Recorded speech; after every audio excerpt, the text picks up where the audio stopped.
Would you please state your full name and then spell it for the record? Full name is Dennis Ozawa. First name Dennis, last name Ozawa. Whenever you're ready, state. Thank you. Sir, what do you do for a living? Currently a detective with the Henderson Police Department. How long have you been a detective with Henderson? Approximately 8, or a detective, approximately 10 years. And how long have you been in your current assignment? Approximately 8. What is your current assignment? I'm with the Crimes Against Persons Unit. And what does that entail generally? For the Crimes Against Persons Unit, it entails we investigate a wide variety of violent crimes in the city of Henderson, to include robberies, kidnappings, shootings, death investigations, Austin ball shootings, and homicides also. And so you've been doing that for 8 years. What were you doing in the 2 years prior as a detective? I was a fraud detective prior, And what were you doing prior to that? patrol officer. How long were you a patrol officer approximately? Approximately 10 years. During the course of your career, sir, have you received numerous trainings on law enforcement best practices? Correct. And during the course of your career, have you responded to hundreds of crime scenes? Correct. In your 8 years with homicide, have you ever responded to a decapitation case prior to this case? I have not. Fair to say that this particular investigation was a large one, Yes.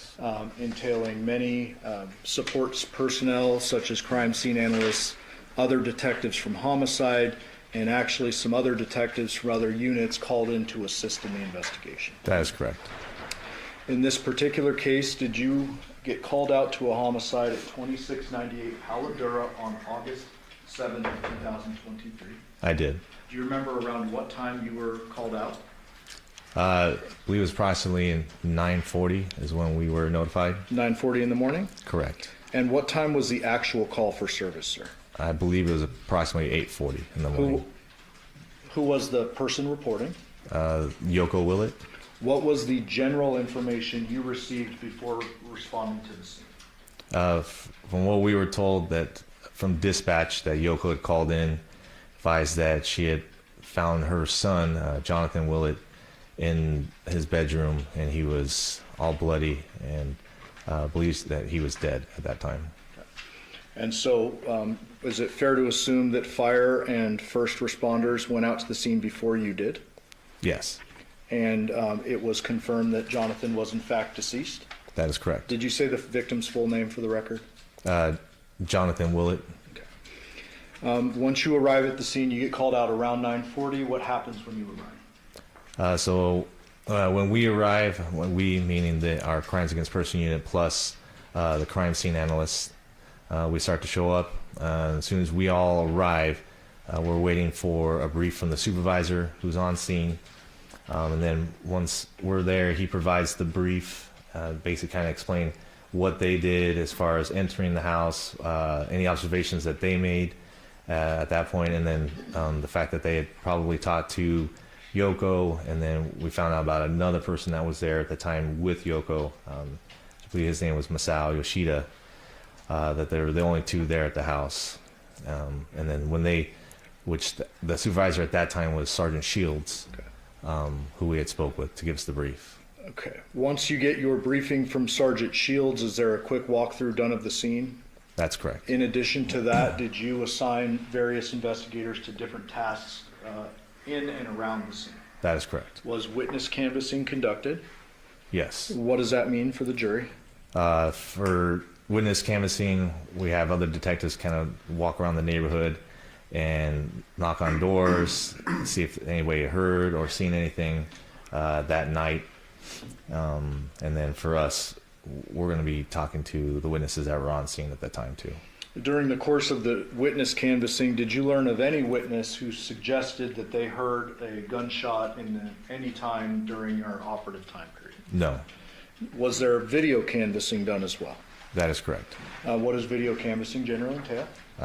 Typically it's in the same way where we have detectives go out, knock on doors, and try to find out if anybody has any video surveillance attached to their residence, and if they captured any kind of footage that would be beneficial to our investigation. And those detectives who do that, are they documenting what they find?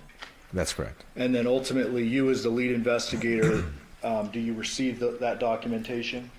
Correct. And then is it your responsibility to then transfer that documentation into an overall report so the lawyers in a murder trial can actually see what was done and who did it, and et cetera? That is correct. In this particular case, was the entire investigation documented under Henderson Police Department event number 23-15229? Yes. During the course of the video canvassing, did you learn that there were some people who had cameras that were not initially contacted? Can you rephrase that? So, well, let me ask it in an easier way. Did the video canvassing occur over the course of several days? Yes, that's correct. Okay. So maybe not all done on day one, but there's Yes, follow-up and stuff that's occurring. Yeah, as the investigation continued, we continued to try and look for more video surveillance throughout the investigation. All right. So let's talk about the scene generally. I want to start with the outside. What did you observe outside, I mean vehicles or anything of note? So when I arrived, I observed that the area being the actual residence, had been taped off with crime scene tape. There was a white truck parked out in front with a trailer attached to it. That it was parked on the wrong side of the road, which then that kind of brought notice to us that also the trailer was kind of out a little bit into the road, which in our eyes, or in my opinion, looked like someone was there for a quick trip, not someone that wanted to park there and leave it there overnight. There was also a cone that was in the driveway that we later found out that was indicated that patrol believed that there was possibly a blood mark right there. And then the garage had actually been partially open from the bottom. And in addition to the truck with the trailer, there was also a small sedan out front, correct? Correct. And that was parked across the street. And ultimately, did you determine who was the owner of that vehicle? We did. Who was that? A female named Andrea Reyes, who then we discovered was an ex-girlfriend who recently broke up with our victim, Jonathan Willette. Based on the fact that her vehicle was out front at the home, was she a person of interest initially? Correct. Did you do follow-up investigation to include obtaining her call detail records as well as interviewing her? That's correct. Do you remember which detective interviewed Andrea? It would have been Detective Lionel. Okay. Without getting into her statement, that would be hearsay, but did you learn anything of big evidentiary value related to Andrea? Not from Andrea. We learned that we had been told that she was in another state at the time, was in question. And then after talking to her, we found out that she confirmed that. And then with the records that we got from her phone later, confirmed that she was in a different state at the time that we were looking at. Okay, but nonetheless, you look into it. Her car's out front. You gotta check your boxes, right? That's correct. Did you? Describe the actual scene walkthrough when you go inside. What do you remember about it? So when we go in through the front door, to get, I guess, a little descriptive, you walk in, there's a flight of stairs that you go up that kind of takes you to a small den area, and then you have stairs off to the right side of us that take you up to the second floor. And then as you continue to move forward a little bit more, there's the kitchen area.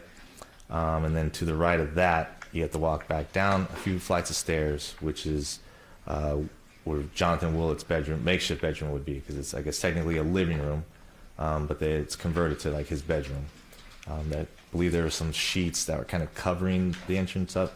I guess we would say that it's using for privacy.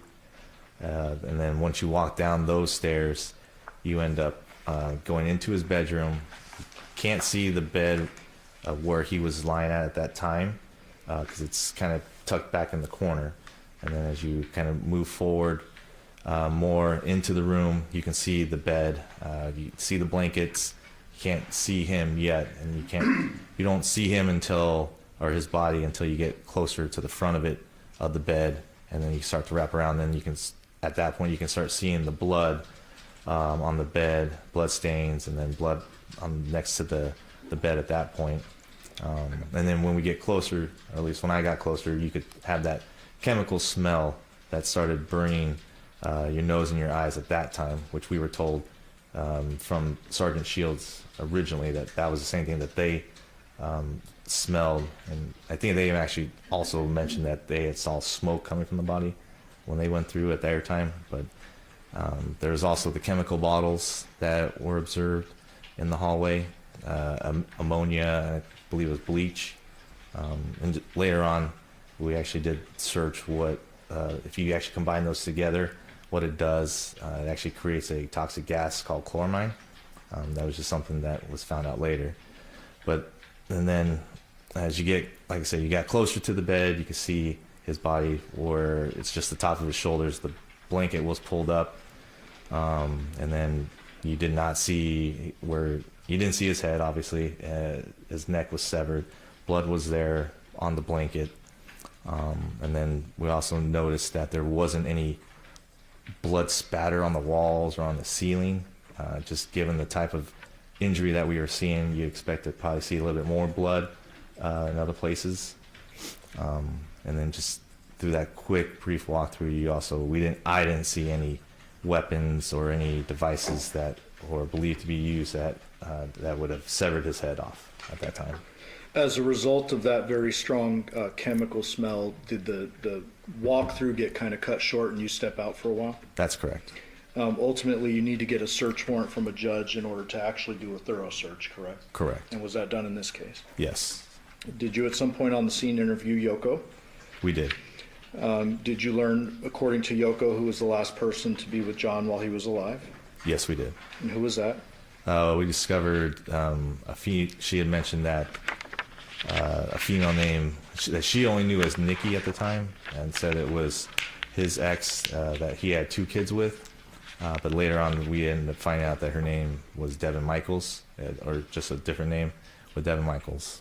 And ultimately, does one of your other detectives obtain a phone number for Miss Michaels? That is correct. Is that 702-677-4430? That is correct. And was that Detective Pappas? Yes, Did Pappas contact her? he did. And did was she asked to come back to the scene? Yes, she was. Did she arrive on the scene? Yes. With whom? We believe the kids were with her at the time. And what was she driving? A Nissan Armada. Did you vehicle. make contact with her down the street? We did. Did you and Detective Pappas conduct an interview with her? We did. If you could just, the jury's already heard it, but so can you just give us a quick summary of what you learned of any potential value in that first interview? So with our first interview, we just basically try to get as much, we wanted to make it short, but try to get as much information as we could to follow up on later, given the fact that we were told that she was the last person to have seen him. So when we talked to her, a little suspicion that was raised because she wasn't very detailed on what she did with them that night, given we were told from Yoko that approximately between 10 and 1 o'clock that Devyn was there with them. So when she first explained what they had done together, it was just school shopping the day prior, and then just kind of went into that they were loading things back and forth from the Pauladura address to her address at 5510 Porcupine Rim, I believe is the address, and that they were basically just loading things and unloading things, and that's kind of what at first she told us at the beginning. Okay, let me stop you and just ask a couple specifics. Okay. Basically, in this first interview, did she claim John was alive and smoking in the garage when she left? Yes. Was that inconsistent with what you had learned prior from Yoko? That's correct. Describe that. So what we had learned from Yoko is that when Yoko advised that she had come down at approximately 1 o'clock in the morning, and this is already after she had spoken to John and Devyn prior to that, but she only had seen Devyn at that time around 1, and then Yoko advised that Devyn had told her that John was sleeping in the bedroom because he had been drinking already, and that they were planning on going in the next morning to take the kids to school, get them ready, and get them registered. So I think the next day, on the 7th, was actually first day of school that week. And then compared to what Devyn told us is that she had told us that John was awake in the garage at the time when she had left. So those statements were contradictory to each other. Ultimately, you obtained that warrant from the judge, correct? Correct. And did you execute a search warrant along with a whole lot of supporting detectives? Correct. During the course of the search warrant, the actual search, did you notice any particular items that were maybe missing from the scene or something you would expect at the scene that wasn't there? Yes, close to when the search warrant was being completed, we were basically looking for a cell phone of Jonathan's, his wallet, and possibly the keys too, because we were interested in the truck. But that we did not find his truck keys or his wallet with his ID or his cell phone anywhere at the house. Did you find anything in the scene that could potentially be a murder weapon? We did not. Any weapons or I guess I should say items in the scene that you felt could have been used to decapitate John? We did not. You mentioned the blood staining earlier, and I want to just get a couple more details. I believe you already said no blood on the walls or ceiling, correct? Correct. Have you been on crime scenes in the past in which there are gunshot injuries? Yes. Have you been on sharp force injuries or stabbing cases in the past? Yes. Blunt force injury cases? Correct. Sometimes single blunt force, sometimes multiple blunt force, correct? That is correct.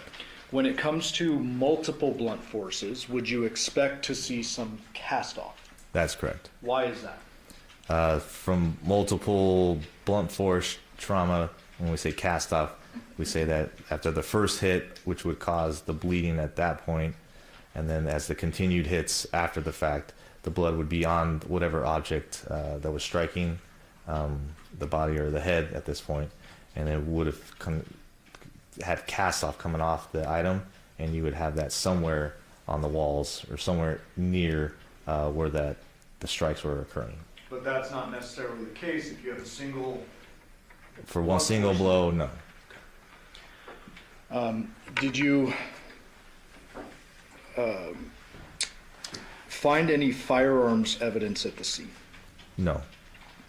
Based upon your review of the scene, did you determine that a gun was probably unlikely to have been used in the scene?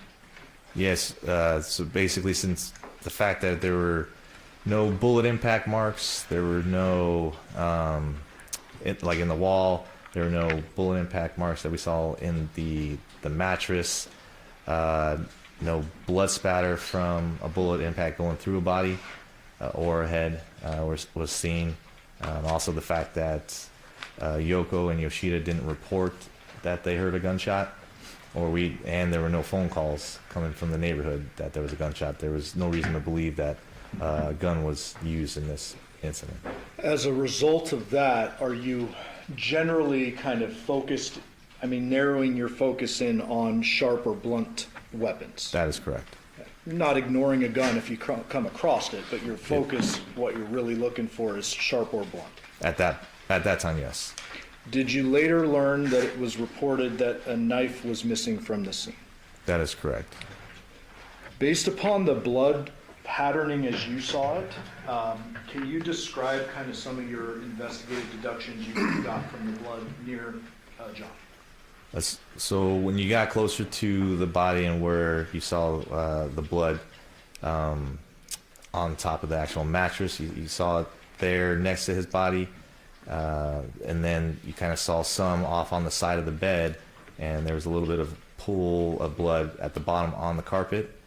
Then when you look at it, you can kind of see there's certain voids in the blood.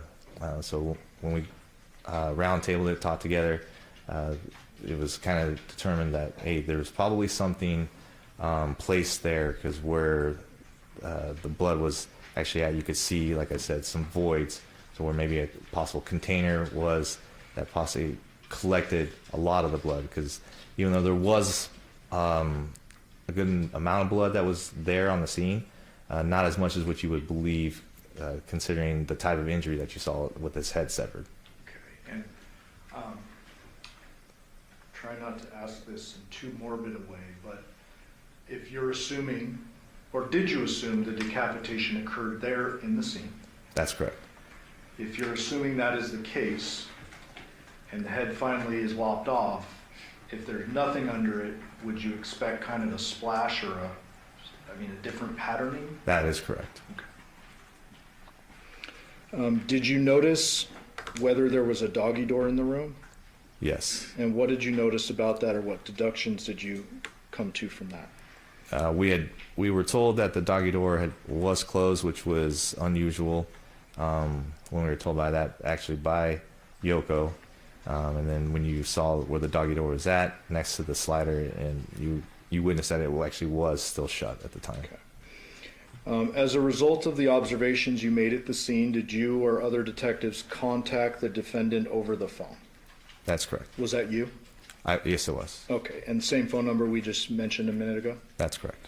What was the content of that? Was that a short contact? After our initial interview? Yes. Yes. Was there something referenced about a Burlington coat factory? Yeah, so I had contacted Devyn again over the phone because we wanted to talk to her, ask more clarifying questions, and actually talk to Devyn also.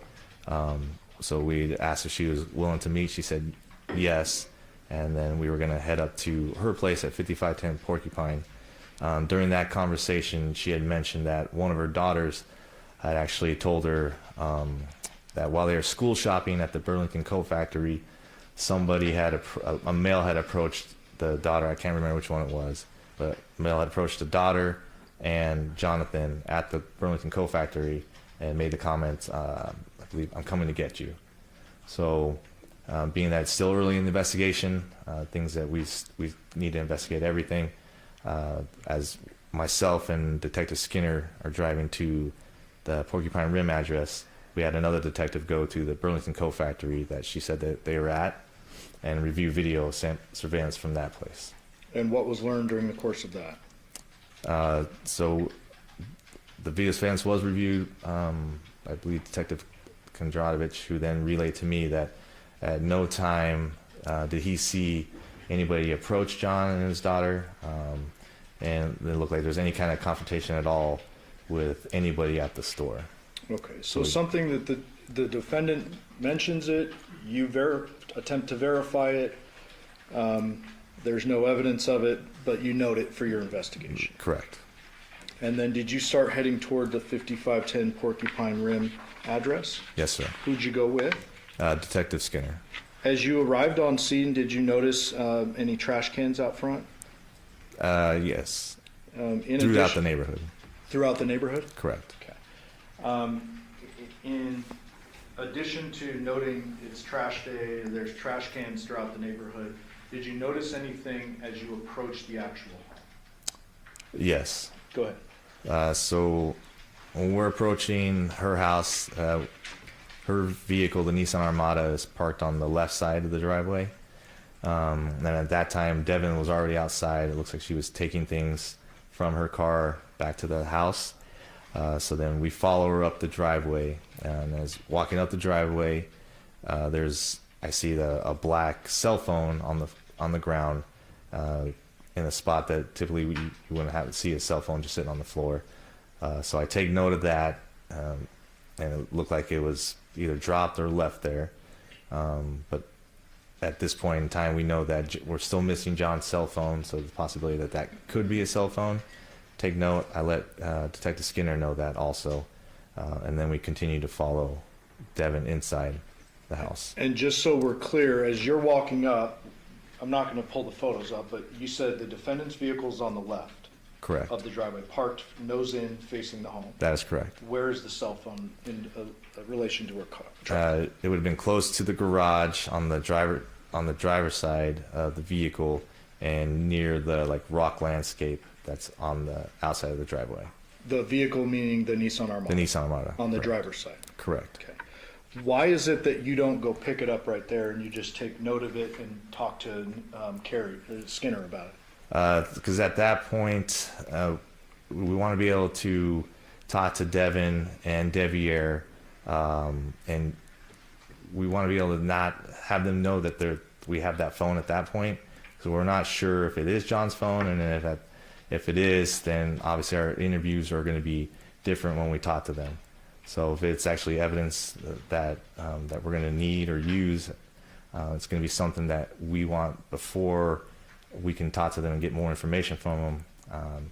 We don't want it to basically have them use that information also now to come up with different a story, I guess, per se, Okay. with us. And as a homicide investigator, you are aware that you can't just go seizing evidence without a warrant, correct?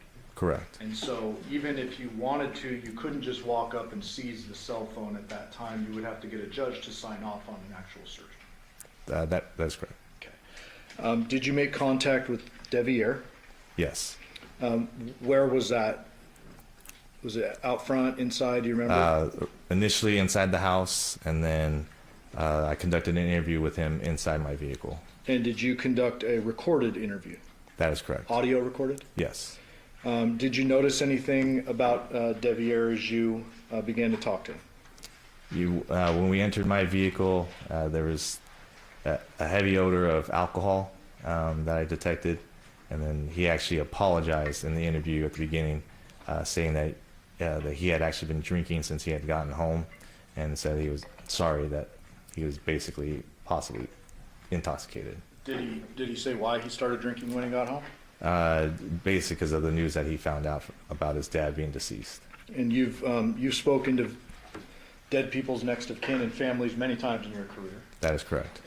Was that out of the world of reasonableness for you, or what? No, obviously I told him that, hey, I understand what you're saying, or why you've been drinking. It's people mourn in different ways, and that is one way that people mourn is they tend to drink sometimes too. Nonetheless, even though he's been drinking, you still want to talk to him and ask him some questions, correct? That is correct. And you did that? Yes. Again, the jury has gone through a lot of evidence before you testified, so I'm going to just hit a couple of points, and you correct me if I'm wrong. Okay. Generally, did Devyn say he had been home all day the day before? That is correct. Did he actually initially say, I was working, and kind of correct himself and be like, wait, is yesterday Sunday, that kind of thing? That is correct. Okay. So he corrected himself. Yes. And then he says he was home the day before, meaning August 6th. That is correct. Okay. And did he indicate that he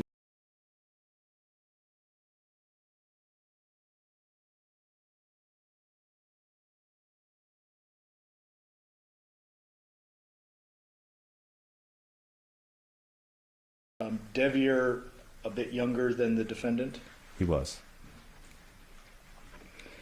There was a question asked with a prior witness. It might be out of left field with you, but I want to ask you. There was kind of a suggestion made that Devyn in this interview had mentioned that cell phone in the driveway. Is that accurate? No. Did he say anything about the cell phone? No. As I kind of stated previously, we didn't want to bring up the cell phone, and the fact that we had found it or seen it, just because we wanted to get information from him without kind of any evidence that he would know about at that time. Okay, so any suggestion made earlier, unintentionally probably, that Devyn brought up that cell phone in the driveway, that did not happen? No. Okay. Not in that interview. Devyn at home during the time frame indicate that he worked the next morning and learned of his dad's death via phone calls from family and stuff? That is correct. I'm not going to go into too much detail on the phones because we have other witnesses to do that, but ultimately you did get his CDRs, correct? Correct. Did those CDRs confirm or refute his claim that he was home last night? They confirmed his statement. With the video canvassing, that was done at Porcupine Rim and Paladar, correct? Correct. Was there any video in the area of Porcupine Rim that depicted Devyn's vehicle or vehicles moving away from the scene? No.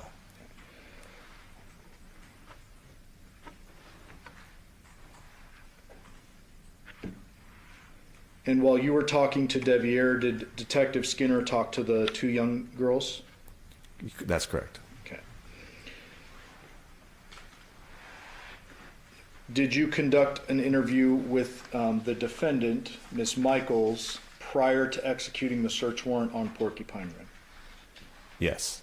During the course of that interview, does something beep and draw your attention? Yeah. During that second interview with Devyn, there was a Republic Services trash truck that had driven by and honked its horn and picking up the trash through the neighborhood. Okay. At some point during that second interview, did the girls approach the vehicle? That is correct. Describe that. It was close towards the end of the interview, and one of the daughters came up, and she was holding a black cell phone in her hand. When we had rolled down the window, they basically were saying, "Hey, Mommy, this is Daddy's cell phone. This is the reason why you can't get a hold of him." So then she hands the phone to Devyn, who then we take the phone from her, and then it's given to Detective Skinner. And then basically Devyn confirms that cell phone does belong to Jonathan at that point. Did you note anything particular about the cell phone itself? Yeah, and then we discover that on the cell phone, the screen is cracked, and then there's apparent blood on the screen at that time. Okay. After this, do you end up getting that search warrant through a judge for the Porcupine Rim address? Yes, And did that include the Porcupine Rim address itself as well as the cars? that is correct. All the vehicles? All vehicles on scene. Did that include a work van? Yes.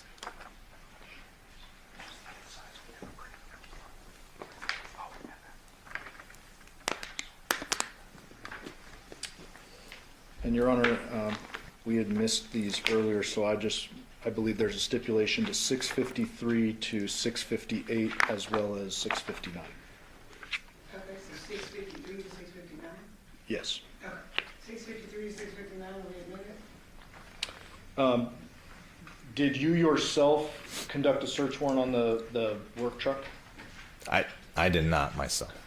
Just going to show you, though, these are part of your investigative file, correct? 653, Correct. 654, correct? Correct. 655, Yes. 656, Yes. 657, Yes. 658. Yes. And do you remember who searched that vehicle? I believe it was Detective Lionel and Detective Christopher. And then there was also a crime scene analyst documenting stuff, correct? That is correct. Were there any bloody weapons, tools, or anything of that nature found within that vehicle? No.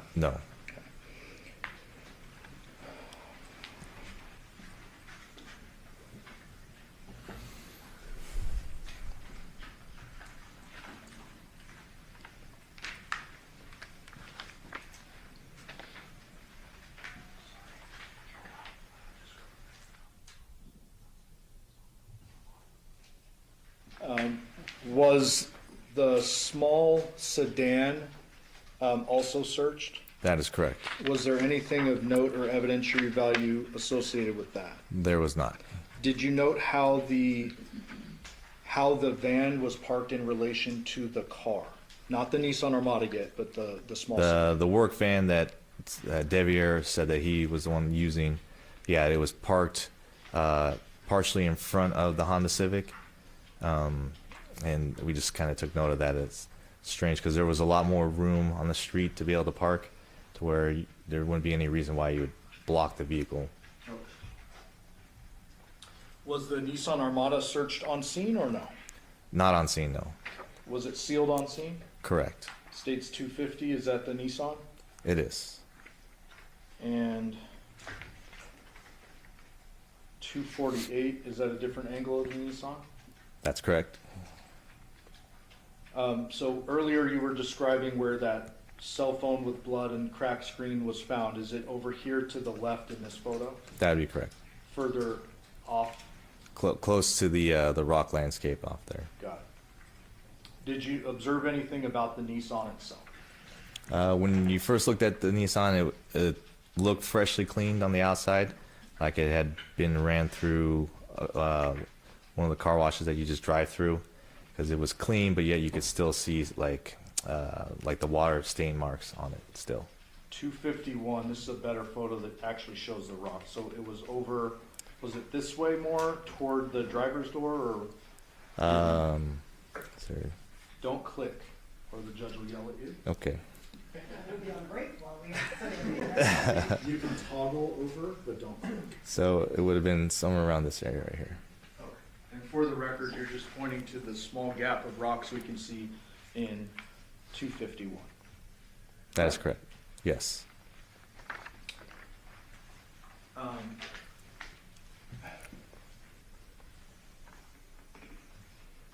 That Nissan Armada was searched later at the lab, correct? Correct. Anything of evidentiary value that was found within the vehicle? No. Did you obtain a search warrant for the Nissan Armada's infotainment center? We did.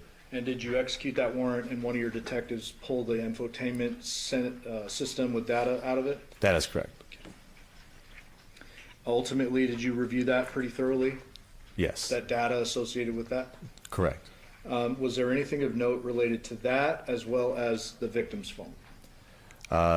In reference to the actual information taken from the vehicle, we got location data from there.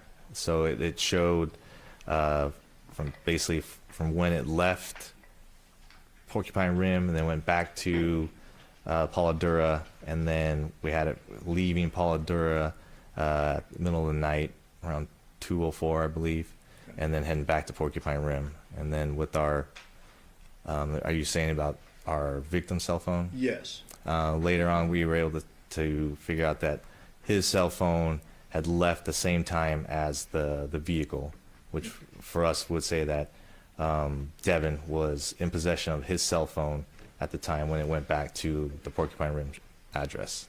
Did you also, in addition to all the vehicles, search the home at Porcupine Rim? Correct. I want to show you 659.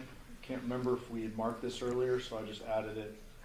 Do you see some samurai swords here? That is correct. Anything of note about those? There was no blood that we saw on there, and they look like movie prop replica souvenir type samurai swords. Okay. So nothing of no blood on the blades at all, correct? I don't remember specifically on the blades, but I just know that when I was told there was no blood found on Okay. On them? On them. Okay. Garage. Do you go into the garage at some point? Yes. Do you, does somebody find some Ring cameras? Yes. And do you remember where those were found? I believe they were in a bag on top of one of the trash cans. Did you inspect those for an SD card or like an internal storage device? That is correct. Did you find one? We did not. Did you obtain a search warrant for the footage from Ring associated with those cameras? We did. And what did you do with that? After we submitted the search warrant to Ring to get any video from that actual system, waited for the records, and then we were advised from Ring, which I believe is Amazon actually, because they're owned by Amazon, advising that there was no actual video recordings available. Did they have any information to give you? I believe it was just a subscriber info, which I can't remember if it came back to Jonathan or to the actual house. Okay, but subscriber info is just paper. Correct. Saying who has the account. Exactly. Who was in charge of the account. There was no video footage with those cameras, No. according to Ring or Amazon, I guess. Correct. At some point during the execution of the warrant, did somebody find the victim's wallet and keys wrapped in plastic baggies in a female underwear drawer? That is correct. You took note of that as well. We did. Was there ever a white female tank top found during the execution of the warrant? There was not. Any black and white Nikes with a large white swoosh along the side? We did not. Why were the keys important if they were? The keys that were found inside the bag that was tucked away, hidden in the drawer, were important due to the fact that they were the truck keys to Jonathan's vehicle. Did you learn something after the arrest of the defendant related to those keys? That basically those were the only set of truck keys that we had for the Jonathan's truck. So did you then go in and release that item of evidence to Yoko so that she could do what she wanted to do with the truck? That is correct. She had reached out to me asking for the keys because there wasn't another set of keys for her to use. And I should ask you, during the execution of the warrant back at Paladura, was there ever a set of spare Chevy truck keys found anywhere in that search warrant. There was not. During the course of the Porcupine Rim search warrant, did somebody locate a social security card? Yes. Was that of any relevance to you? Not really any relevance. She had told us that Jonathan had given it to her, and it was found in her purse, which she did say that she had in her purse. Okay.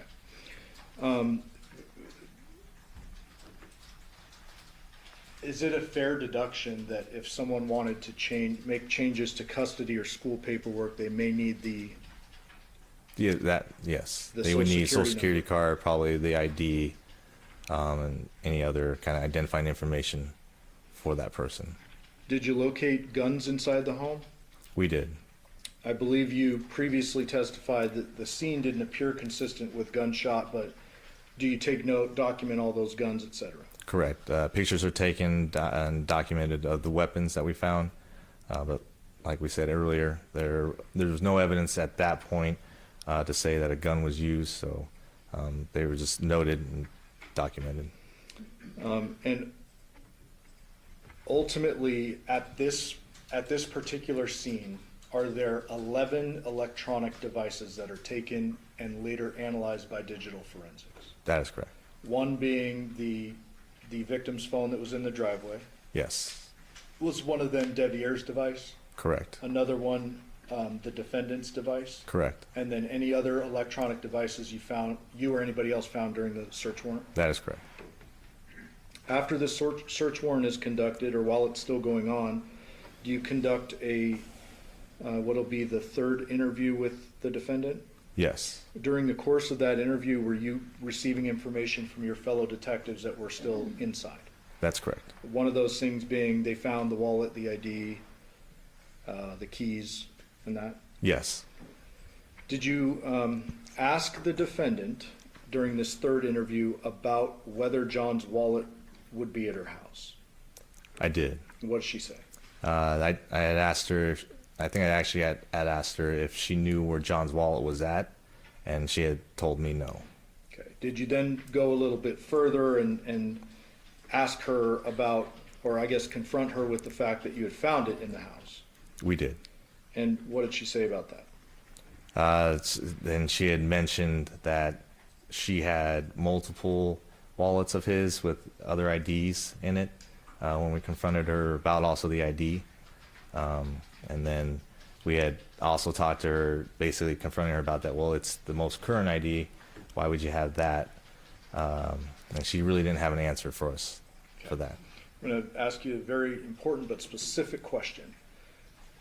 Who is it in this interview that talks about the wallet being wrapped in plastic bags? She was, Devyn. So she volunteered that info. That is correct. You did not tell her the wallet was found wrapped in plastic bags. We did not. Did you ask her, or you or Skinner ask her about the timing of when this would have allegedly been tied in the plastic bags? We did. And what was the response, or what did you take from that? What she had told us, it didn't, with the keys for the truck being in the plastic bag, her time frame wasn't making sense, just due to the fact that she had told us that when Jonathan had given her the bag and then had dumped stuff in there with the wallet and the keys, it was between the time frame of 8 and 9 o'clock, and then they had still driven from Paladura back to the Porcupine Rim house. And so at that point, she said, when we went back to that house, that's when I had put the plastic bag in my drawer, and then we drove back to Paladura, which we know now also that couldn't have been possible since it was his truck keys that were actually in there. So that couldn't have been the time frame that he had given her all that stuff. Did you attend John's autopsy? I did. Did you notice the obvious very large neck injury? Yes, I did. Other than that, were there any bleeding injuries on John's body at all? There was not. I want to go back to video surveillance for a moment. Fair to say that dozens and dozens of homes and businesses were canvassed for surveillance? That is correct. And there are lots of hours of footage and data to comb through. Yes, You, I would presume, can't do that all yourself, correct? that is correct. And so we've previously had a detective testify about a lot of that, but I just want to hit a couple of points with you, okay? Okay. You are generally familiar with the surveillance, Generally, yes. generally. So was there footage taken from a Terrible's near the Paladura address? Yes, there was. Did that footage show the defendant and John alone leaving the store around 10:11 p.m.? It did. Was there a bunch of footage taken from the Paladura neighborhood itself? There was. Was there footage from 2699 Fan Palm? Yes, there was. And do you remember if that one was a fixed camera? I believe, yeah, it was a fixed camera that recorded, constant recorded. Was that, did that show the victim's truck arriving in the neighborhood about 10:12 p.m.? I believe so, yes. And that would have been consistent with the distance from the Chevron? It would be. So if they leave Chevron at 10:11, it's real close by. Correct. The Chevron was located just around the corner from their house. 2696 Paladura, was there footage from that? Yes. And was that, if you're facing the homicide scene, is that the home to the right? Yes, it would be. Okay. Was there a clip of that that you observed that showed the headlights arriving consistently around that time the Chevron video ends and all of that? That's correct. And that showed two shadows getting out, what appeared to be the truck? That would be correct, yes. Around 11 a.m. was there, I'm sorry, 11 p.m.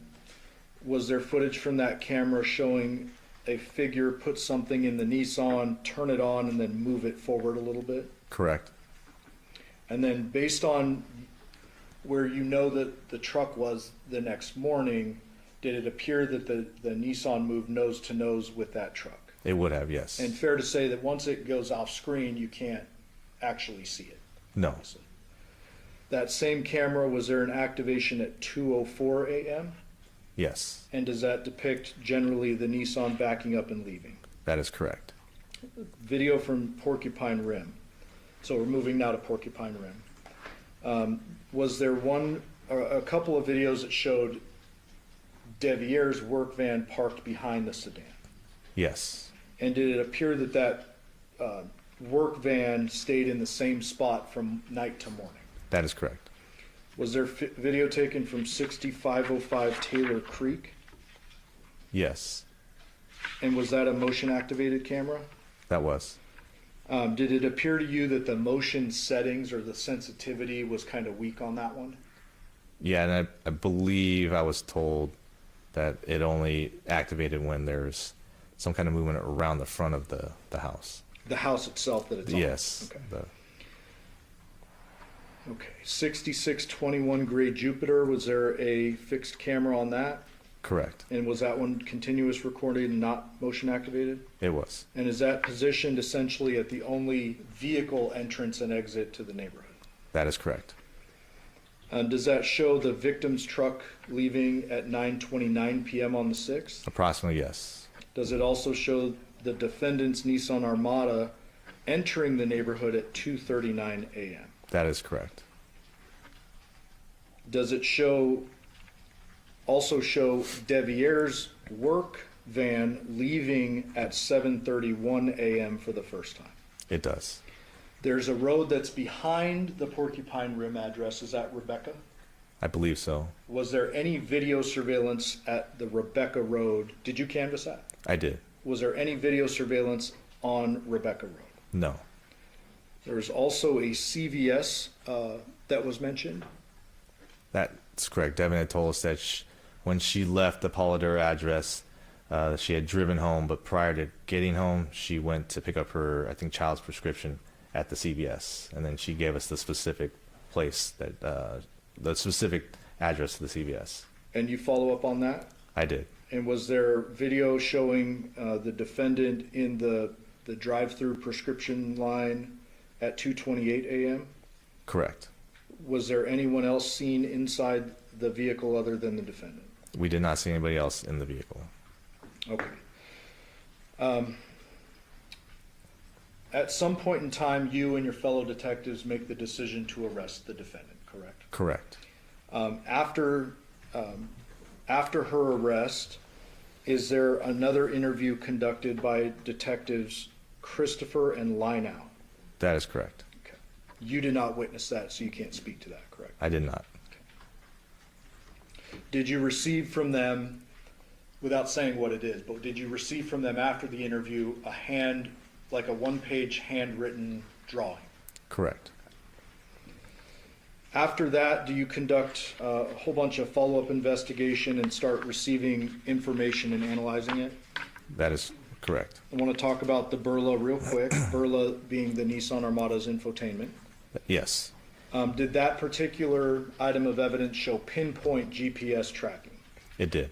And did that suggest that the defendant's Nissan Armada left the scene at Paladura at 2:04 a.m.? It did. Did you also do a whole bunch of follow-up with call detail records? We did.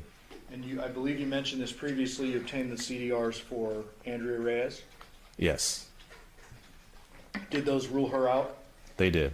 And those showed her up in a remote area far away from the scene? Yeah, I believe in Oregon. Did you obtain call detail records for the victim's phone? We did. And would that be phone number 702-561-9242? Correct. Does that sound right? I believe so. Those call detail records for Jonathan's phone, did they suggest that his phone kind of went inactive after around 11 p.m. on the 6th? That is correct.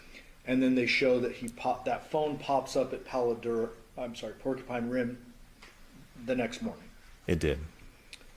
Did you also obtain Google data separate from the CDRs for Jonathan's device? That's correct. And is that what you mentioned earlier, that at 2:04 a.m. it showed traveling the same track as the defendant? That is correct. Did you obtain CDRs or call detail records for the defendant's main device? Yes. Would that be 702-677-4430? Yes. And you yourself talked to her on that number, correct? That is correct. And was the CDRs on that consistent with what we've talked about with the Burla and the Google data? Correct. They all matched up together. Did you also obtain CDRs for Devier's device? We did. And was that 707-628-1336? Yes. There's a subscriber sheet that comes with that. There is. And there was a man, I believe it was Joseph Sands, listed as a subscriber. He was. Did you do any research into Joseph Sands and the address on the subscriber sheet? Yeah, we discovered with that same address in, it was Vacaville, California. Also living there was a female named Arminthia Sands, which is what Devier told us that's his mom. Okay, so the male name is Joseph Sands, but you do some research into that to determine if there's a Sands relation? Yeah. Did the location data in Devier's phone suggest that he was home all night at the Porcupine Rim residence and doesn't leave until he goes to work the next day? That's correct. Did you cause various items of evidence to be submitted to the forensic lab for further testing? We did. I want to talk to you about fingerprints real quick. Did anything of note come back on fingerprints for either the defendant or Devier at the Paladura residence? No. Did a couple of things come back for the victim at his own home and Yoko at her own home? Correct, which Was we would that- expect. Okay. With regard to DNA, did you obtain or were you able to obtain a search warrant for the defendant's buccal swab after her arrest? That is correct. And you can't just go swabbing people, you have to get a warrant for that, correct? Correct. Did you obtain a buccal swab search warrant for Devier? We did not. Why not? That's when he had been ruled out as a suspect, and we didn't. There was no probable cause for us to actually get his DNA. And we're going to have an expert talk about DNA results, but very basically, did you learn that the DNA on the knot of the plastic bags came back to the defendant? Correct. And then the DNA on the driveway blood at Paladura and the blood on the victim's phone at Porcupine Rim come back to the victim? That is correct.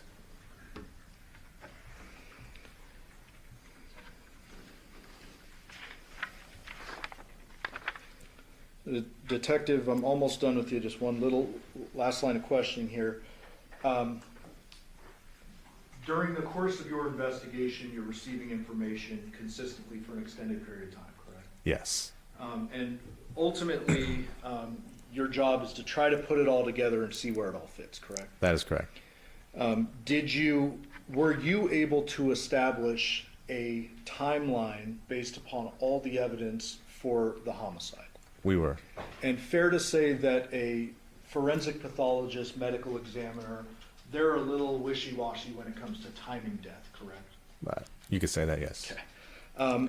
What did you conclude the time of death was for John? So given all the evidence that we collected, phone data, and then the blood, the DNA, and stuff that came back to our victim, Jonathan, we kind of deduced that we know that he was last seen at the house at Polidura about 10:12 from Yoko and from Devyn telling us that, hey, yeah, Yoko saw him alive at about that time frame, 10 o'clock. And then we know that the last person to see him was Devyn, and that she left the house around 2 o'clock. And given the fact that we had the phone that had his blood on it, leaving the house at about 2:04, we know that definitely 2:04 was the end time. So between 10, I think it was like 10:12 when they arrived there, to 2:04 when she leaves, that would have been our time frame that we know the homicide would have occurred, given the fact that he didn't have any cuts on him. There was no other blood that would have been coming from Jonathan, except from when he was killed and then when his head was cut off. So that's how we can say that, yeah, the homicide would have occurred between that time frame.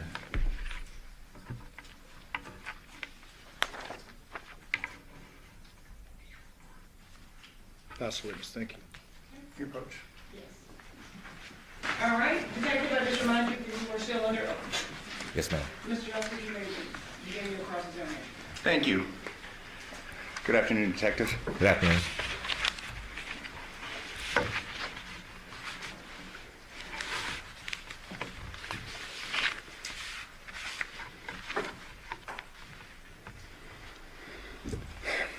Fair to say that you were the lead detective in reference to the investigation concerning this matter. Yes. And while you worked with the group, I mean, you made the primary decisions, you made the primary calls. Fair to say? Sure. Fair to say, yes. Fair to say. I mean, I don't want to put words in your mouth, but fair to say that, I mean, you were the lead agent in this case. Yeah. Collectively, though, we, as a unit, we do discuss the case entirely, and when decisions are made, we do collectively make decisions together. Approximately how many detectives were involved in the investigation of this case? As far as the crimes against persons unit, or you're talking like the entire? Overall. I couldn't tell you the exact number of detectives that helped out with the case. How many patrol officers were involved in the investigation of this case? To the exact number, I couldn't tell you the exact number. No. How many crime scene analysts were involved in the investigation of this case? I mean, I can count them off for you if you wanted me to, off of memory, as far as like who assisted during each scene. But off the top of my head, I can't tell you how many exactly. Okay. If I were to tell you we've heard from two crime scene analysts, specifically a crime scene analyst Wilson and a crime scene analyst Miriam, would that sum up the number of crime scene analysts that were involved in this case? No. How many were there then, just on memory? So we had 3 crime scene that came out to the scene, Polidura, that helped collect evidence there. Then we had 1 that came out to Porcupine Rim. So that would be 4. And then autopsy, which would have been one of the same CSAs that were out originally. So 4, I think, CSAs that collectively came and collected everything. Okay. You had testified that there were 11 electronic devices that were seized and examined as part of this investigation? That's correct. And what specific devices were those? I'd have to review the reports as far as each specific device. I can't tell you off the top of my head. Okay. You had gave testimony concerning a phone believed to be possessed and used by Jonathan, correct? Correct. And what was the phone number that was associated with that phone? I couldn't tell you the exact number off the top of my head right now. Okay. It was the phone number that you had alluded to during your direct just a few moments ago, correct? Okay. Fair to say? Sure. Yes. Are you aware that John used a second phone? Not at the moment, no. Are you aware of any analysis or call records that were reviewed in reference to phone number 725-279-1715? Not at the moment, no. You had given testimony concerning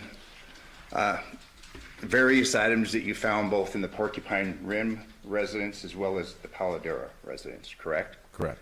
And you were asked to reference the swords in question, correct? Correct. Do you have that, Counsel? The swords?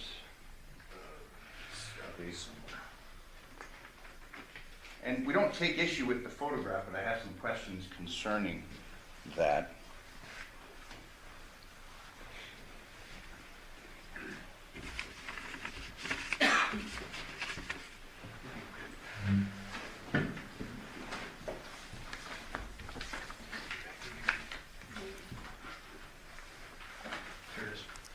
Thank you very much. In order to just not keep adding exhibits, we're going to use the state's exhibit. It's exhibit 659.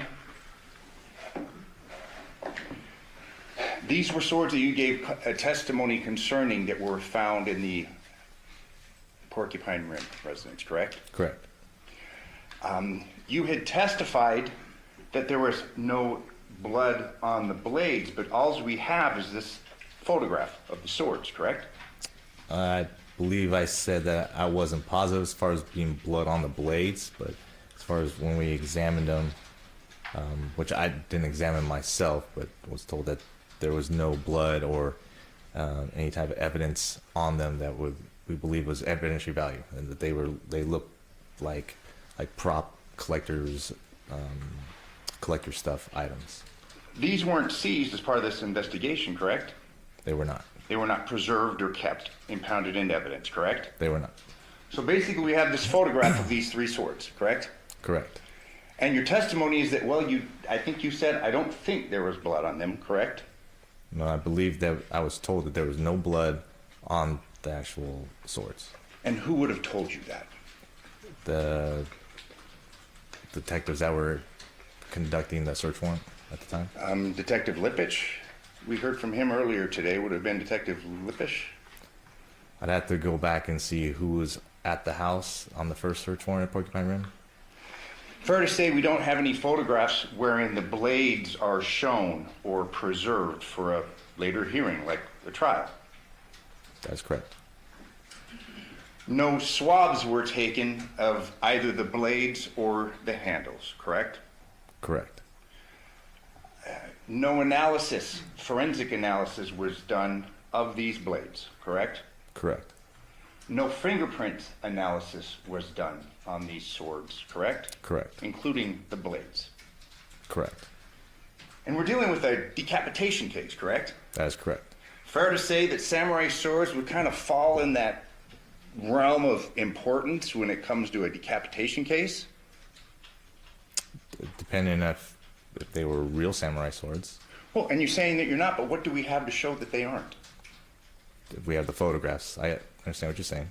Yeah, I mean, we have these photographs. We don't have a photograph of the blades, do we? But correct. We don't have any analysis concerning the steel of which the blades presumably were made, correct? Correct. We just have this photographs of the swords, correct? Correct.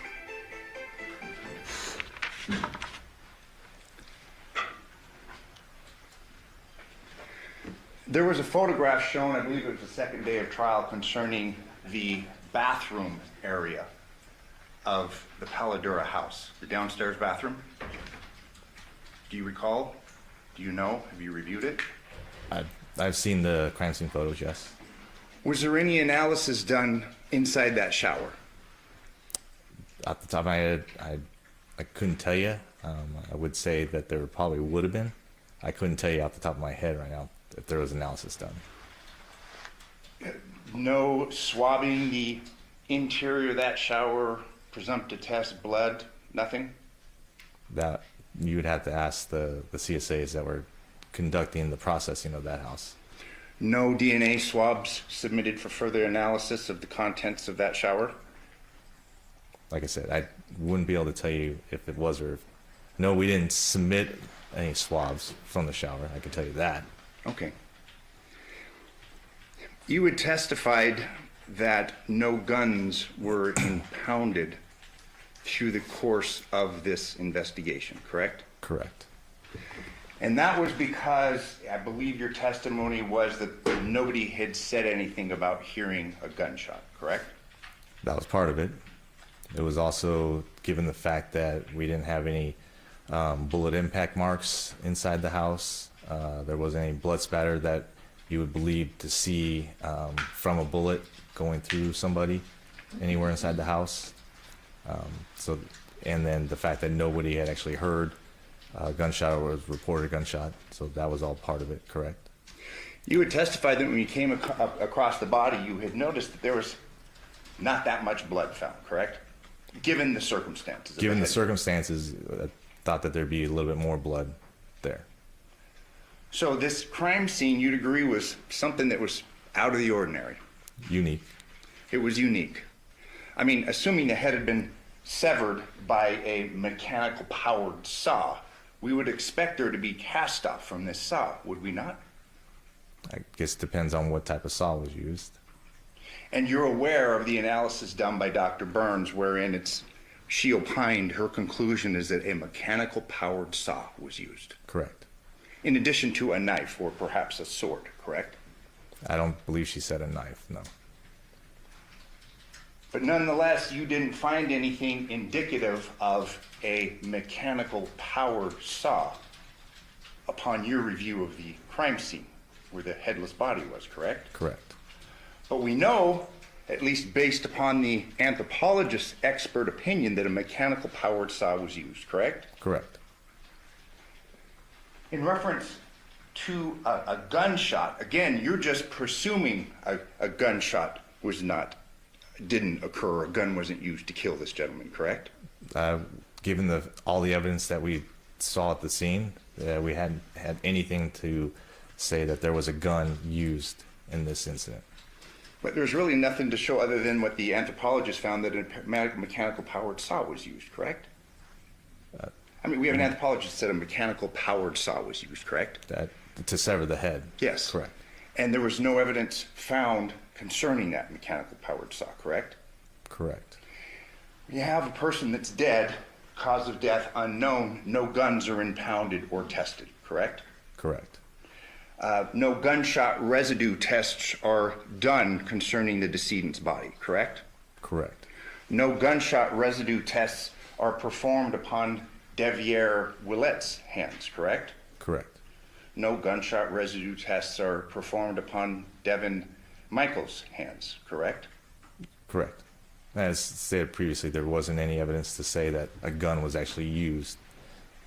And to your point, as far as not doing GSR on our victim, there was chemicals poured on his body. So at that time too, even if there was believed a gun to be used, we wouldn't have been able to do that with him, given the fact that there was believed chemicals to be poured on him. But his hands were bagged, correct? After the fact. Yes. And presumably the decedent's hands were bagged for further testing, correct? Correct. In fact, we know that the hands were swabbed for DNA, correct? Correct. But the hands were not swabbed for any gunshot residue tests, correct? Due to the fact that there was no evidence to say that a gun was used during the incident. Well, and we discussed the saw, no evidence of that, but we learned Correct, that yeah. was. But nonetheless, my point being, there was no gunshot residue test performed upon anybody's hands, including the decedent's, correct? Correct.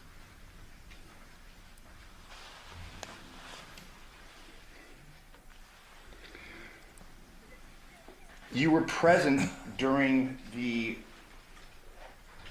the collection of evidence at the Paladura residence, correct?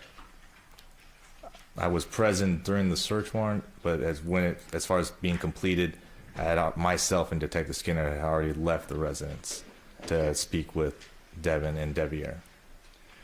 There had been questions asked days ago concerning rings. Are you aware of that? Were you ever looking for any rings, evidence of rings, like wedding bands, at the Paladura residence? I was not. And you were the lead detective, correct? Correct. You've obviously reviewed the crime scene photos taken at the Paladura residence, correct? Correct. There are no photographs concerning the contents exposed of those garbage cans, are there? Correct. Specifically, exhibit number 68. It's a trash can downstairs. We have no photographs of what the contents of that trash can were, correct? Correct.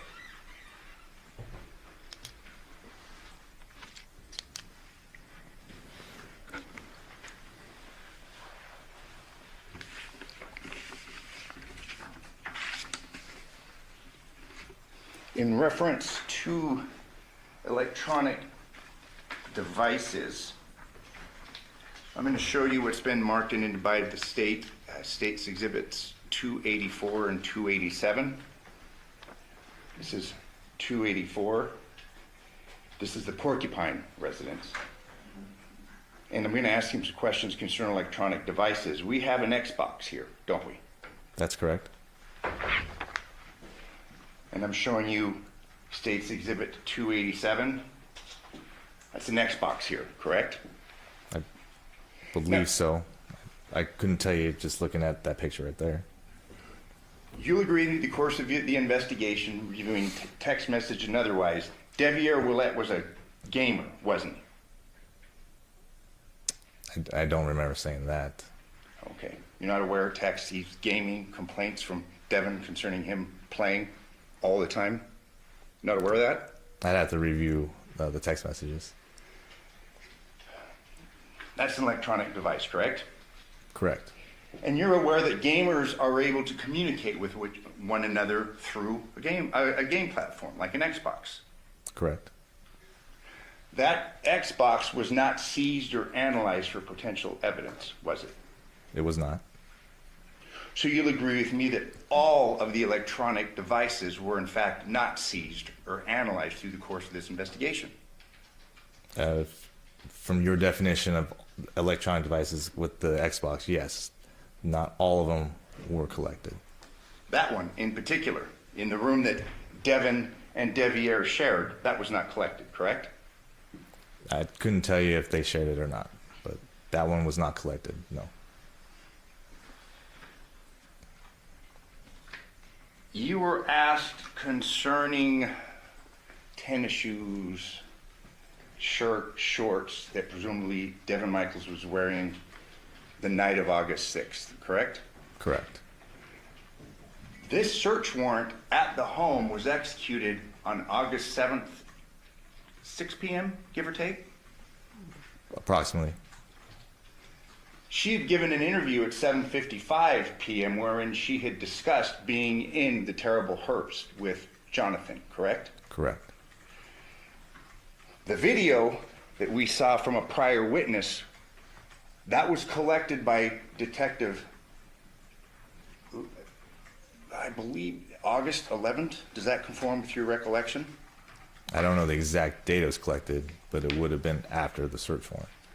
After the search warrant. So when we heard testimony from crime scene landless Miriam concerning, well, shoes weren't recovered, shorts weren't recovered, this search was going on when shoes were not being looked for, correct? The search occurred prior to your learning about the video and what Devyn was wearing, correct? Correct.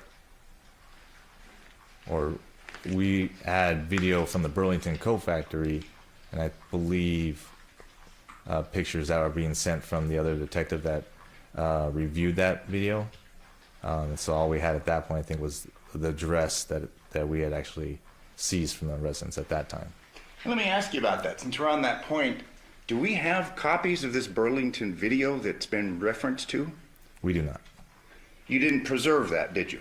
We did not. So we've heard testimony concerning, oh, we're basically discrediting a story where someone comes up to the daughter, but we don't have the benefit of that video to review, do we? No.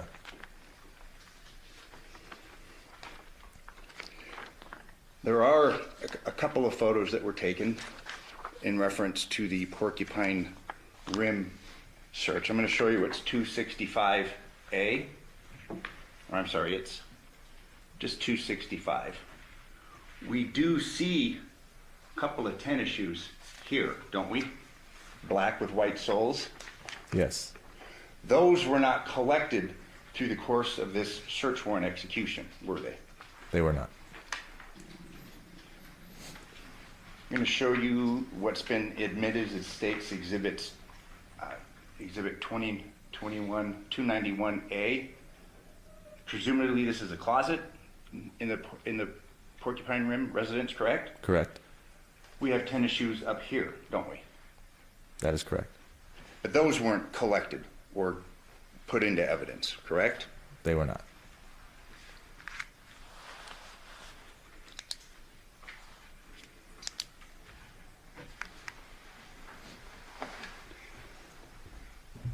We had heard testimony from Dr. Burns in reference to a bone chip missing when the head was severed at the Paladura residence. Was a bone chip ever recovered at the crime scene? No. Was a bone chip ever looked for in the crime scene? No. Were the blankets surrounding the body booked into evidence? That I could not tell you at the top of my head. If I told you that there's been testimony that there wasn't, would you have any reason to disagree with me? If you told me to say that again, That they weren't? that they weren't taken, Yeah. okay, yeah, wouldn't have any reason to disagree with you. The blanket on top, the surrounding, I mean, the mattress, none of that was taken and impounded into evidence, correct? Correct.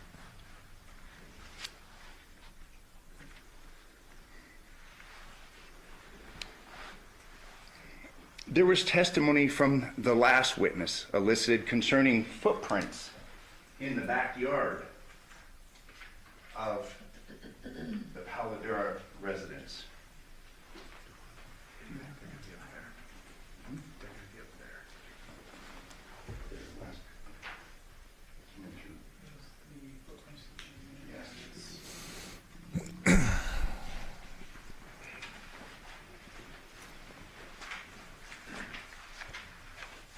We had marked and admitted, and the court will have them, exhibits of footprints. You were aware of these footprints in the backyard? Correct. They were measured. Correct. Any further analysis done on the footprints in the backyard where this dead body's found? As in what type of analysis? Size comparisons. To, Male, female, shoe size. I do not believe so. They were documented, but they weren't followed up on, correct? Correct. Are you aware of what size Devyn Willette his feet are? I could not tell you at the top of my head, no. Were any of his shoes seized? No.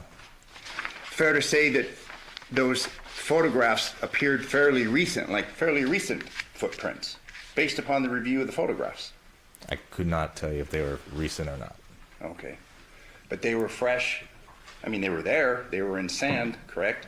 Presumably the elements wouldn't have changed them or flattened them. And we have seen pictures of those photographs, or we've seen, those have been admitted as exhibits. No follow-up investigation in reference to that, correct? Well, we didn't have any evidence to say that somebody had come through the back towards the end of the investigation. So as far as any comparisons done, like you're saying, yeah, no, there were no comparisons done after the fact. How about the directionality? Were those footprints leaving the residence or entering the residence? I don't think you could tell whether or not. But it's your testimony, nonetheless, that because Devier's phone was at the house, he was basically eliminated as a suspect, correct? On top of his statement, Devyn's statement, the sailor phone, correct, His vehicle never left the neighborhood. Both vehicles never left the neighborhood. We deduced, yeah, that he and the girls were there at the house that he had to watch. But the girls were asleep, correct? The girls were, I mean, they're going to school the next morning. That is fair to say. The girls were going to school the next morning, correct? Correct. Girls weren't up all night, were they? I couldn't tell you if they were up all night or not. I just know that there was a text message also from Devier to Devyn stating, I think it was around 10:30ish, where he said that he was going to sleep and the girls were already asleep. But we don't know whether he stayed there or not. His phone stayed there. We don't know if he stayed there, do we? Given all the video surveillance, given his phone, vehicles, nothing left the neighborhood, you could say that he didn't leave there. There was a walkway, and we addressed it with the last detective. One house over from the Porcupine Rim residence, correct? One could walk out of the neighborhood and not be seen. Fair to say? Correct. He could have gone over the back fence because it was on Rebecca. He had butted against the street, correct? Correct.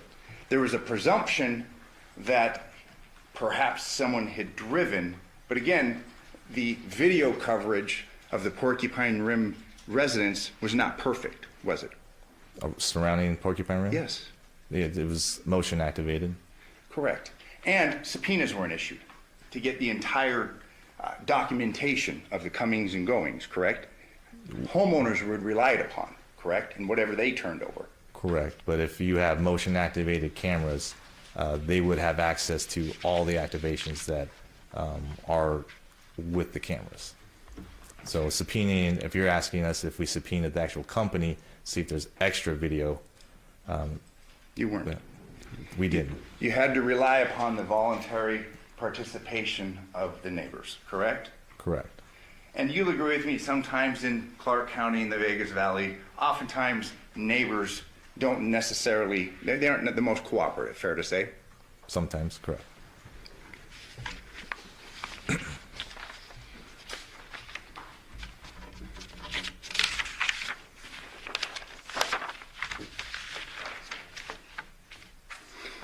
In reference to the analysis of Devier's phone, while that phone was at the Porcupine Rim residence, there wasn't any activity on it during the night, correct? Activity as far as what? Anything on the screen, apps, things being done. Are you aware of that? That I couldn't tell you. If a phone is left and a person crosses the valley, if there's no activity on that phone, that would be consistent. The person isn't with that phone, correct? Say that again? Yeah, if a phone is left, let's say a person leaves his residence, okay? Let's say Devier leaves the Porcupine Rim residence and goes to the Paladero residence and he leaves his phone behind. You wouldn't expect for there to be activity on that phone, correct? Correct. And the lack of activity on that phone would be consistent with that phone having been left there, correct? Correct.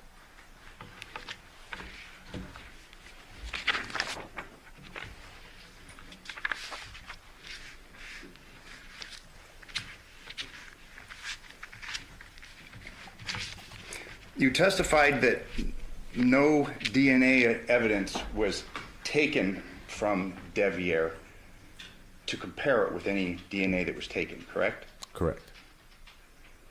You had testified that you did not obtain a warrant to do that, correct? Correct. You could have gotten that DNA by asking him for it, correct? For consent, correct. We could have asked him. Are you aware of that was ever done? No, it was not. It was assumed from the get-go that he was not involved because his phone was at the house that night, correct? And everything else that we listed that ruled him out. You've had cases wherein a person goes and commits a heinous crime and leaves a phone behind, correct? It's happened. Are you aware that Devier worked for Hometronics? He was involved in installing home security systems? That's what he advised me, yes. Are you aware that he had tools and that he installed hundreds of security systems in homes across the valley? I don't know how, as far as the amount of stuff that he has installed, but yeah, he had mentioned that he installed security cameras and hung TVs and stuff like that, Home entertainment systems. pretty much. And you'd agree with me that in order to install a home entertainment system, you need to have tools like a mechanic powered saw, correct? That I couldn't tell you what exactly. I can tell you from experience, as far as me hanging TVs and doing security cameras, I used a drill bits, and that's it. Speakers, you got to cut the drywall, put speakers in. If that's what you're doing, as Yeah. far as going into the wall. You had testified that you had sealed up and taken the Nissan Armada, correct? Say that again. The Nissan Armada, you testified that it was basically sealed up and submitted for tests, correct? It was sealed and then towed to the station. Yes. And that was done in order to obtain any trace evidence, blood, DNA, things of that nature, correct? Correct. And the results of that analysis was negative in reference to a crime having occurred, correct? Correct. No blood was found. No blood was found inside the vehicle. No. No DNA being traced back to Jonathan was found, correct? Correct. You know, you had testified that you said something about spots, water on the vehicle. It was your opinion that maybe the vehicle had been washed. Is that correct? Correct. Did you take any close-up photographs of that to substantiate that, or is that just an assumption that you're making? That's from what looking at the vehicle on scene, and yeah, noticing that there were water spots on the vehicle. The inside of the vehicle was kind of a mess, wasn't it? Maybe not teenager mess that we heard from another witness, but I mean, it was not very clean, was it? I guess it's whatever you consider clean. It's cleaner than my vehicle, so I considered it clean. We had heard testimony, I believe it was from Detective Spangler, concerning a stop at Funny's. Are you aware of that? Under the analysis at the Burla, the morning of the 7th. No. We'd heard testimony, I think Detective Spangler had referred to it as Burla, or I'm sorry, you know, through his analysis as like a Funny's car wash, but Funny's is a gas station, isn't it? I couldn't tell you. I'm going to show you what's been marked as Defense Exhibit X3. Move to admit and move to publish. Did you say X3? X3. Okay, X3 will be admitted, witness to know what she was doing. This is Funny's. There is a car wash off to the side. There's also gas pumps, correct? Correct. As far as the analysis of the location of the vehicle, are you aware that it's consistent with being at a gas pump versus a car wash? Like one or the other. Yeah. No analysis done on this? As far as it going to fill up gas Yeah. or going through the car wash. Is that what you're asking? Yeah. We heard testimony from part of your team that the vehicle stopped here, presumably after going to the school on August 7th. Yeah. If you're asking if we can say that it went through to get gas or the car wash, I couldn't tell you which one it did. We heard testimony that under the Burla that it was turned off, the vehicle, when it was at Funny's. Are you aware of that? No. You'd agree with me, you turn your car off to fill it up with gas. You don't Yes. leave your car running generally, correct? No. You drive through a car wash, don't you? Correct.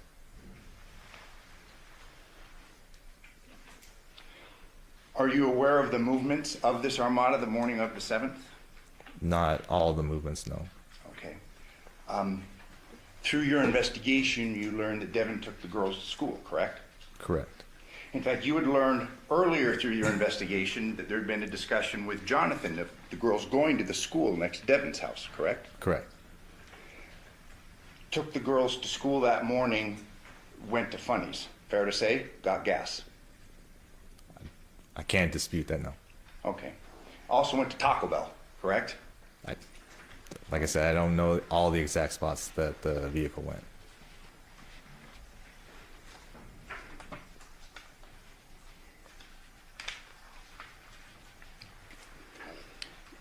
You had given testimony in reference to the wallet belonging to Jonathan's Social Security card. You recall that testimony? Yes. There had been evidence found through the extraction that Jonathan had lost his wallet and then found it August 6th of 2023, correct? I don't remember the exact dates, but I do remember, yes, that Devyn actually mentioned that to us also, and that we did see the pictures in the phone. Okay, so Devyn told you that he had lost the phone the day before, August 6th, and then the phone analysis confirmed that there was text between the two of them where he'd lost his wallet and Lost, said, hey, yes, correct. Lost the found it. wallet, not the phone. Okay, the wallet, Social Security, those had been lost and they'd been found just the day before, correct? Correct. You'd agree with me that obviously finding those items in the house would be consistent with Jonathan moving into Devyn's house, correct? No. Well, I mean, he'd lost his things. She had told you that he had lost things before and she'd given him items, correct? That's what she had told us, yes. All right. And you've moved before. You'd agree with me that moves can be hectic, correct? Correct. Especially if girls, young ones are involved, correct? Correct. All the evidence points to the days leading up to this that a move was occurring wherein Jonathan was moving in with Devyn, correct? Correct.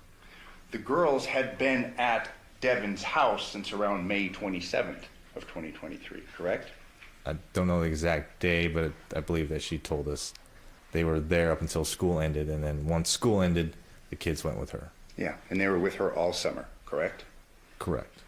And then through the course of your investigation, you learned that they were going to try things again and that Jonathan was moving in with her and the girls, and that was the plan, correct? That's what we were told, yes.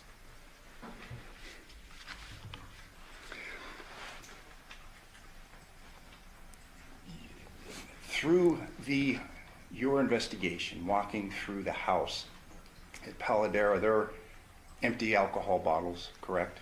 Correct. Through the course of your investigation, you learned that Jonathan was a drinker. Correct. Through the course of your investigation, you'd learned that he had been drinking throughout the day of August 6th. That's what we were told. You've given testimony concerning the truck pulled in front of the Paladera residence like it was almost going to be a temporary stay or something. You remember that testimony? Correct. That's what it appeared to look like. But you'd agree with me that the truck's pulled in, he's been drinking, a reasonable person would probably take the key away from him if there was a concern about him drinking and driving, correct? Sure.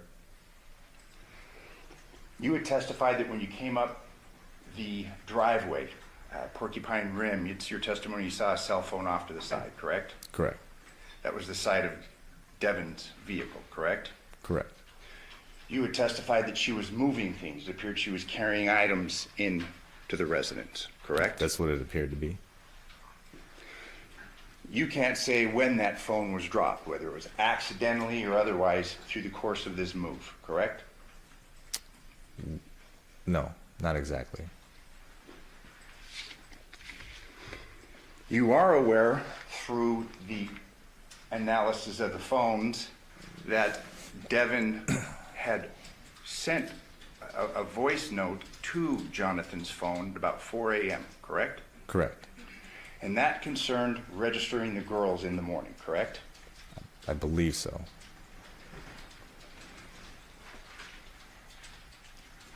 You'd agree with me that one interpretation of that is that Devyn thought that he was alive, correct? She was complaining about his failure to register the girls. Sure. I mean, you said sure. You're agreeing with that's possible. I can agree with isn't what it? you're saying, yes. It's possible. And that through the analysis of Devyn's phone, she had received several calls the night before from the landline of her home, correct? Correct. 11 calls, correct? From the landline? Yes. I don't know the exact number. You're also aware through the analysis of the phones that the night before she'd been with Jonathan till about 1 a.m. and that she'd received a number of phone calls from the landline from her home address, correct? She would have been there till at least 2 o'clock in the morning. Yeah, the night before. So she was there late 2 nights in a row, correct? The night, you're talking about the 5th? Yes. Oh, that I'm not sure as far as how late she stayed there at that time. Okay, but she'd received a number of phone calls from her home 2 nights in a row, correct? I don't have anything to dispute that, no. And there was a landline at her residence, correct? That's what she told us, yes. Devier, if you're aware, has testified that there was no landline at the residence. Are you aware of that? No. You had been asked concerning your interview with Devier and how he had minimized the relationship, the type of relationship that he had with Devyn, correct? Correct. He outright lied to you, didn't he? Like I said, he minimized his relationship with her, yes. He was asked by you if they slept in the same bed and he said no, correct? Correct. That was a lie, wasn't it? Correct. You had asked him if they were intimate and he said no, correct? Correct. That was a lie, wasn't it?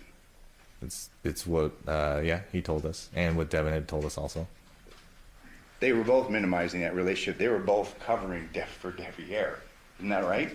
Minimizing their relationship. Later on through the course of the interview, Devier says that he didn't know his dad was moving in, correct? That's what he had said. But that was a lie, wasn't it? Based upon the analysis of the phones and interviewing witnesses, correct? That he didn't know that his dad was moving in. Yeah. I think through the course of the investigation, he had said that, yeah, he didn't know, but it was aware that the plan was John was going to move in. Because I think he actually had said during our interview that he basically he knew that Yoko was trying to kick him out because he wasn't paying rent, and at the same time, he basically was told that he wasn't going to allow his dad to be homeless. So he said, yeah, I don't want my dad to be homeless, so I'll agree, and I was going to move out for a little bit. But then he later was untruthful in saying, in reference to the knowledge of his dad moving in and him having to move out, correct? I don't believe that was in the interview that I conducted. Okay. You had testified that when you interviewed him in the morning of the 7th, I'm referring to Devier, he told you he'd been drinking, correct? Correct. But you're unaware if he'd been drinking continuously from the night before, correct? You don't know. I don't. Just from what he told me, that he started drinking as soon as he got home after finding out about his father's death. Are you aware of where he went the morning of August 7th?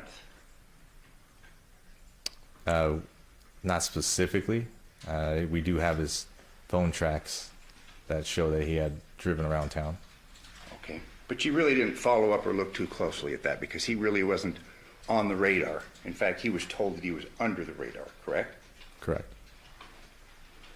Detective, you'd agree with me that this was not a complete investigation. No, I would not agree with you. So it's your testimony that this was a complete investigation? Yes. Given all the things that we have talked about, it was a complete investigation, that's your testimony. Correct. Finally, in reference to the autopsy, you testified that you were present during the course of the autopsy, correct? That is correct. And you reviewed the autopsy report? Correct. In your opinion, was the autopsy report correct concerning its various findings? And I'm not asking for a legal opinion, but was it accurate? I can't argue that it wasn't. Okay. States here, page 2, tattoos, and this is in reference to Jonathan's body. It states no tattoos identified, correct? I couldn't tell you if that was part of it, no. If I may approach the witness, Yes. I'm referring to page 2 of the autopsy report.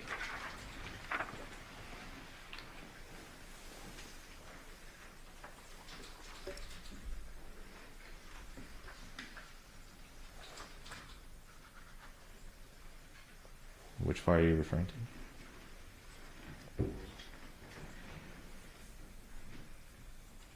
Tattoos. Yes, it says no tattoos identified.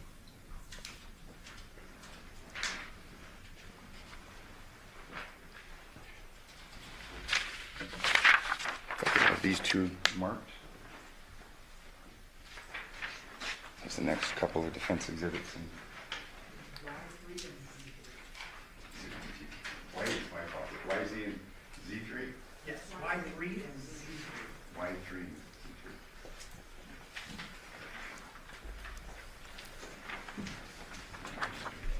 Showing you what's been marked and I'd move for admission. There's no opposition. Y3 and Z3 are admitted. Fair to say that that's a tattoo on Jonathan's arm, correct? Correct. Appears to be his right arm, correct?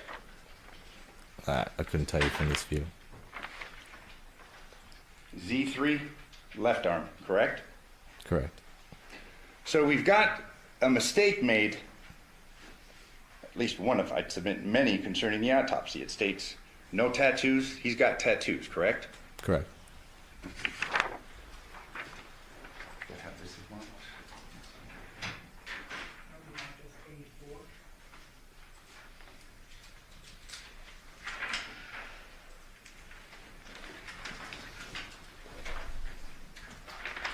Move for admission of A4. No. A4 for admitted. This is Jonathan's hand. Appears we've got a wound on that hand, don't we? From the picture, yeah, there's a wound there. Court's indulgence.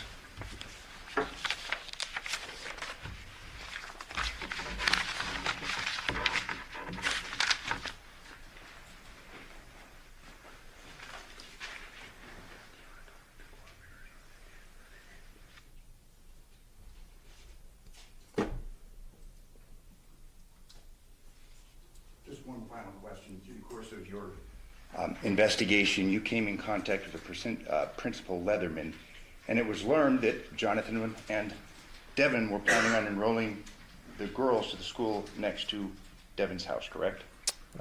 Through that interview, I found out that Devyn was trying to.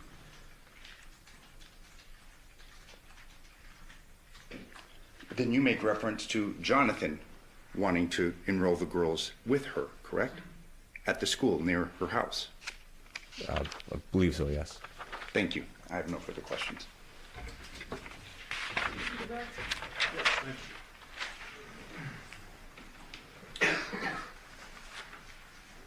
Detective, at the beginning of Mr. Draskovich's cross-examination, he referenced a potential second phone for Jonathan. Is that correct? Correct. Just want to clarify, no cell phone associated with John was found at Paladura, correct? Correct. No cell phone for John was found anywhere inside the Paladura scene. Correct. There was the phone found for John at Porcupine Rim, That's correct. the one in the driveway, Yes, and then you got the CDRs or call detail records for that phone. that is correct. Just so the jury understands, the 11 devices that were submitted for forensic analysis, those were all found inside the Porcupine Rim home. That is correct. So if John may have had a second phone, it's not his active phone at the time. That is correct. In fact, there's activity on John's phone on the 6th into the morning of the 7th, and we know that's the one he was primarily using. That's correct. With regard to the swords and the shower at Paladura, you indicated that you don't know what exactly was done with those items, correct? Correct. But you can say that the swords were found at Porcupine Rim, the shower would have been at Paladura. We agree there. That's correct. And if someone has an item in their home, do you expect for DNA, their own DNA, to be found on it? That is correct. And so let's talk about the swords for a second. If defendant's DNA is found on it, or Devier's, would that be shocking considering the fact that it's in their home? No. Same thing with the shower. There's been testimony that Ms. Michaels has been in and out of the Paladura home several times. John obviously lives there. Devier's lived there in the past. If there's DNA found in the shower, would you be shocked by any of those people? No. That's not necessarily an investigative tool that will help you answer an unanswered question. Correct. There was some questions about the shoes and the clothing associated with the defendant, and I just want to make sure everyone understands. There was the initial search warrant at Porcupine Rim on August 7th, correct? Correct. And then at a subsequent date, I can't remember off the top of my head, they went back and took more photos, Correct. and they found those blue shorts. That is correct. Okay. The white tank top that you see in that Chevron video, was that ever found? No.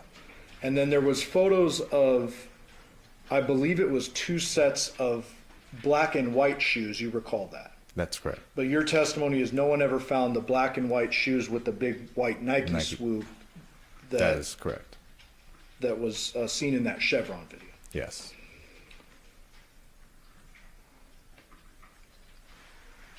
There was some also questioning about the amount of blood. You would expect more, correct? Correct. You cannot testify to this jury whether or not the person who did the killing put a towel over the head or anything like that when the real wet work was happening, correct? Correct. In fact, there's evidence to suggest there's a lot of evidence removed from the scene. Correct. One big glaring piece of evidence, correct? That is correct. At least. There was some testimony about the shoe prints in the backyard. Yes. It's kind of the same line of questioning. You can't time shoe prints, correct? No. So if there is a shoe print in the backyard, it could be from anyone who's ever been in that residence. Correct. Now, the point Mr. Draskovich made is a good one. Maybe wind blows and it would look more weathered or something, but you can't say when that shoe print was left, no matter how much testing you do with that. I could not know. You were discussing how you ruled out Devier, and you kept saying it was a multitude of things. It wasn't just you take his word for it that he wasn't there, correct? Correct. May I approach? Yes. Showing you state 663, you recognize that? Yes. What is that? A Google map showing directions from one place to another. And specifically walking directions from 5510 Porcupine Rim to 2698 Paladura? Correct. I move for the admission of that. Any objection, Your Honor? No objection. That'll be read. 663. Just real quickly for the record, what's the walking distance between the two? Looks approximately 7 hours and 27 minutes. And that's, to be fair, that's just one route. Like, I'm sure there's hundreds of different combinations of streets you could take, correct? Correct. But fair to say it's quite a ways across town. Correct. And you indicated that the video surveillance ruled out Devier's vehicles from having either left his home or entered the scene Correct. at Paladura. That is correct. Mr. Draskovich asked you about activity on Devier's phone. He's basically saying, like, it was left at home. You got that line of questioning. Correct. And asking if there is activity on it. And I believe his question was that would be consistent with him not being with the phone. Do you remember that line of questioning? Correct. Could also be consistent with him being asleep. That is correct. So that doesn't tell you much. And would you defer to the expert that we haven't called yet, Clinton Campbell, Detective Campbell, when it comes to any technological findings on the phones? Yes. Okay. So he's better suited to answer those That is questions. correct. Okay. Mr. Draskovich asked you about these post-homicide text to John from the defendant, correct? Correct. And he said one interpretation is that she thought he was alive, correct? Correct. Another interpretation is that she was alibying herself, correct? That is correct. In fact, the killer in this case took substantial steps to cover up what he or she had done, correct? Correct. Taking a head from a crime scene is kind of an extreme example of covering up. Very extreme. Not exactly shocking to see an alibi text. Correct. The autopsy, there was just an autopsy photo shown suggesting Mr. Draskovich's word was wound on A4. Remember that? Yes. You're not a forensic pathologist, correct? Correct. You're not a medical doctor, correct? Correct. Would you defer to the doctor's testimony as it relates to injuries? Correct. Have you ever heard the term slippage before? Yes. Understanding you're not a doctor, so if you're not comfortable answering, what is slippage generally? After, basically, we say slippage, skin slippage, at post-mortem, as the body starts to decay. When you touch the body, the skin actually can start slipping off the body since it's decaying at that point. Okay. And so when you agreed with Mr. Draskovich, hey, that looks like a wound, ultimately you're going to defer to a medical doctor as to whether that's a wound or not. Correct. And what exhibit was that, Mr. Devyn? A4. A4. Yeah.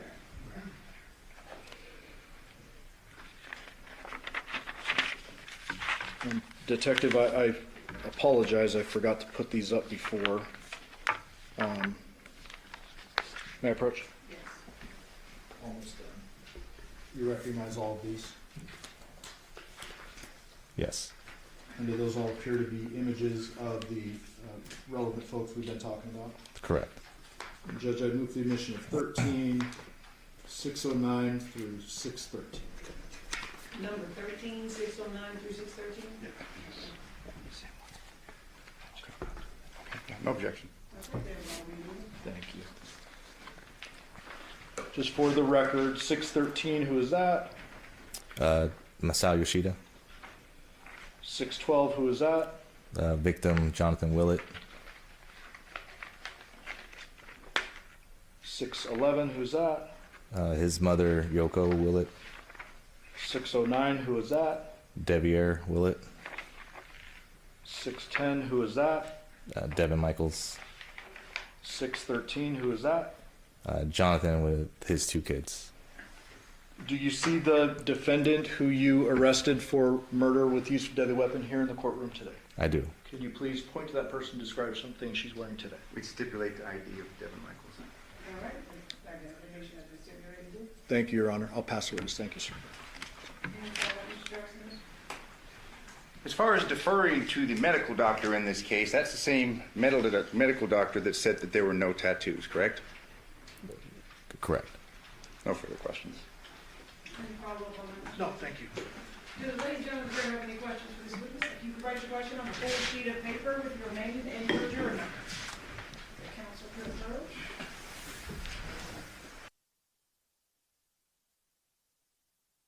Detective, Yes, ma'am.